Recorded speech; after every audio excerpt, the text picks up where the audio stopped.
for me at least, as legacy newspapers, we're trying to really build up our subscription business. And so as an audience editor, the data that I'm sort of desperate for is anything that sort of rolls up into driving habitual, loyal readership. And so what we're trying to unlock are things like, what types of content are people consuming on their path toward subscribing? I think that can be really informative in the sorts of content we need to be producing. We need to know what levers we can pull to generate more subscriptions. What I really want to see, and what we're certainly pushing our data team toward, and I'm sure others are, any kind of propensity modeling.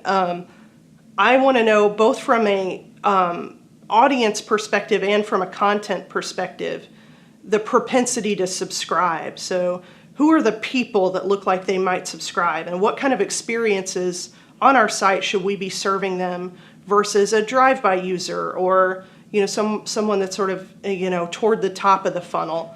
Should they be getting different content experiences? Should they be getting different ad experiences? Whatever can lead to a more loyal, habitual reader that eventually, ideally, is going to whip out their credit card for us. But I want to know about propensity also in terms of content. There's a lot of tools out there right now that are sort of doing this in the social space that can tell you this is likely to go viral. This has a 10x score or whatever, and could go viral.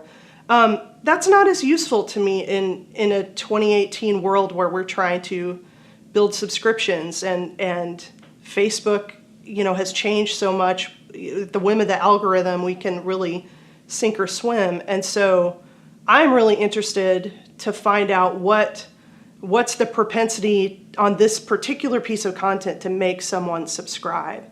That's the kind of data that I think that my team could really use to make really good, strong decisions about how to play certain content, who we need to be serving it to. I think that's a really exciting prospect, and that's what I'd like to see.